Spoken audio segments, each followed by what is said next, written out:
El bloqueo de Estados Unidos a Cuba tiene un impacto determinante en la producción y el suministro energético del país, lo que limita crucialmente su desarrollo económico y social. Cuba ha demostrado históricamente una gran capacidad de resistencia y de creatividad para enfrentar esta situación, pero no existen soluciones milagrosas. El gobierno cubano, que ha logrado insertarse en una reorganización económica internacional impulsada por su presidencia al frente del G77 y la colaboración con los BRICS, a pesar de la guerra múltiple a la que debe hacer frente cotidianamente, se enfrenta ahora a la titánica tarea de detener el deterioro de las condiciones de vida de la población y de lograr mejoras, aunque no sin tensiones y desigualdades. En esto ha sido fundamental la política de ajuste, en la que es el Estado quien asume el mayor costo de la crisis. Todo esto sin aplicar políticas liberales, o siendo más preciso, encontrando fórmulas alternativas para no aplicarlas y sin que los pilares fundamentales del socialismo, la pandemia fue un claro ejemplo de ello, entrasen en colapso, aunque su desarrollo se vea detenido. Deberíamos tomar nota en el resto del mundo ante el ataque a las condiciones materiales de vida a las que está siendo sometida la clase trabajadora. Esto ha sido posible porque el gobierno cubano ha mantenido los pilares de sus políticas frente a las crisis inscritas en la lógica de la defensa de los intereses de la mayoría social, con independencia de las tensiones y contradicciones que pudieran generarse, y que contribuye a mantener, a pesar de las dificultades a las que el bloqueo somete al país y a su ciudadanía, una acumulación social a favor del socialismo cubano y de un consenso social que ha sido capaz de mantener intacto a lo largo de estos años. La aplicación de fórmulas liberales habría supuesto, por ejemplo, cargar el aumento del precio en el acceso a los combustibles del mercado internacional a las familias. Como ejemplo, un dato: en un país como España, donde el precio de la vivienda supone aproximadamente el 60% del salario de los trabajadores, el aumento de precios de la energía supuso un incremento en su factura mensual del 35% en 2021 y en torno al 25% más que la subida anterior en 2023.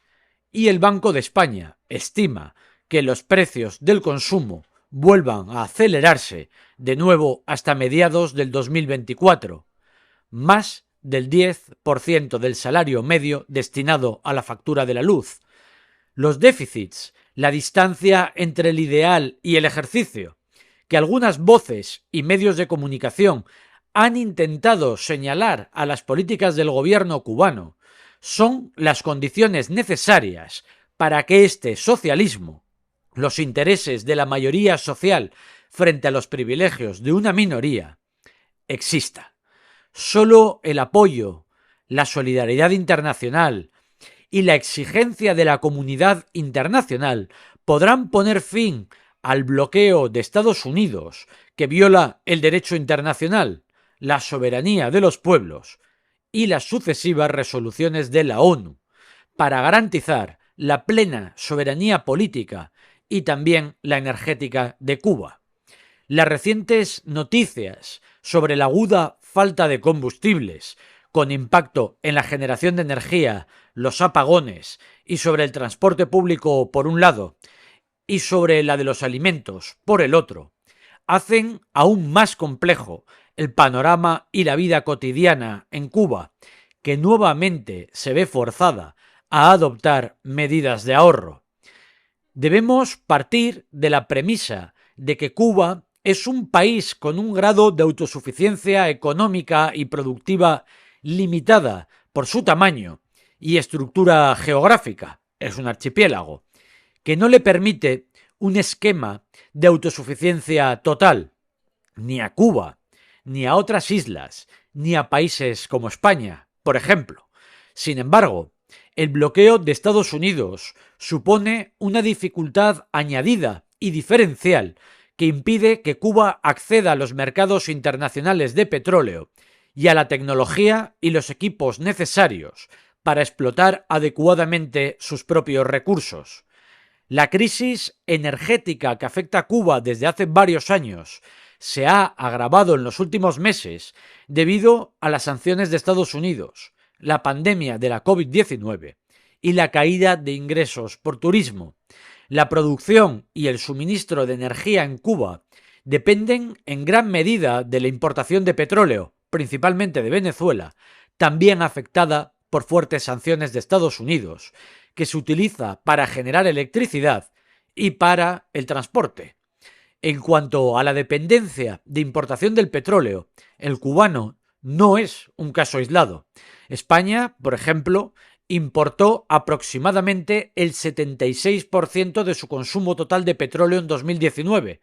y aproximadamente el 85% del consumo total de gas natural, según datos del Ministerio para la Transición Ecológica y el Reto Demográfico de España, que depende de la importación de energía para satisfacer su demanda interna. Alrededor del 75% del consumo de energía primaria del país se cubrió mediante importaciones. El déficit energético español ascendió a unos 29.300 millones de euros en 2019 y en 2022 ese déficit energético ascendía a los 52.000 millones de euros y en ascenso, agravado por la guerra de Ucrania. También en Estados Unidos se importaba el 9% del petróleo que consumió en 2019, lo que supuso un déficit energético de unos 69.000 millones de euros. En este escenario, ¿qué perspectivas de futuro tiene Cuba para superar la crisis energética que atraviesa? El gobierno de Cuba se enfrenta a varios desafíos. Un primer desafío consiste en la tarea de diversificar las fuentes de energía y apostar por las renovables, como la solar, la eólica o la biomasa. Cuba tiene un gran potencial para aprovechar estos recursos naturales, que además son más limpios y sostenibles que los combustibles fósiles. Según el Ministerio de Energía y Minas de Cuba, tiene un potencial de generación de renovables estimado en unos 14.000 megavatios repartidos entre la biomasa, azúcar forestal y residuos, la eólica, la solar fotovoltaica, la hidroeléctrica y la geotérmica. Sin embargo, actualmente solo se aprovecha el 4% de ese potencial, lo que representa el 10% de la matriz energética nacional. El gobierno cubano se ha propuesto aumentar esa participación al 24% para el año 2030. Un segundo desafío es que el desarrollo de las energías renovables en Cuba enfrenta hoy en día varios obstáculos, como la falta de financiación y la escasez de materiales y equipos. La cooperación internacional con los bloques emergentes facilitaría el acceso técnico, tecnológico y logístico para garantizar el suministro de petróleo o para desarrollar nuevos proyectos tecnológicos y energéticos en Cuba, como la explotación de las reservas de petróleo y gas natural que se estima existen en la zona económica exclusiva de Cuba en el Golfo de México, que podrían alcanzar los 20.000 millones de barriles. Sin embargo, esta opción se ve obstaculizada por las restricciones del bloqueo, que impiden que Cuba contrate empresas extranjeras con experiencia y tecnología para perforar en aguas profundas, o asimismo, para adaptar el sistema eléctrico nacional para integrar grandes cantidades de energía intermitente y variable, como la solar o la eólica, lo que requiere inversiones en redes inteligentes y sistemas de almacenamiento. Un tercer desafío, en el que ya se están desarrollando medidas en proceso de implementación, es mejorar la eficiencia energética y reducir el consumo. Cuba tiene un alto nivel de electrificación, pero también un alto elevado de consumo energético per cápita, que supera al de otros países de la región con mayor nivel de desarrollo.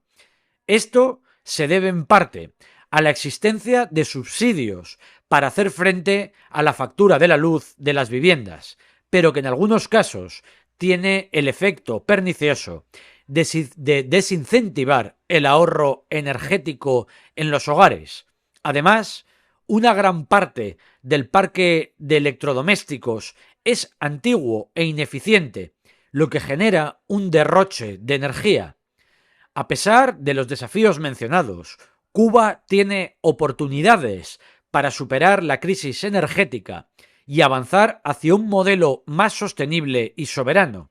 En el ámbito nacional ya se están implementando estructuras de desarrollo cooperativo en el ámbito de la generación y distribución energética, especialmente las renovables, lo que contribuye a aumentar la eficiencia y la innovación del sector eléctrico cubano, así como a la creación de empleo y riqueza en el país. En el plano internacional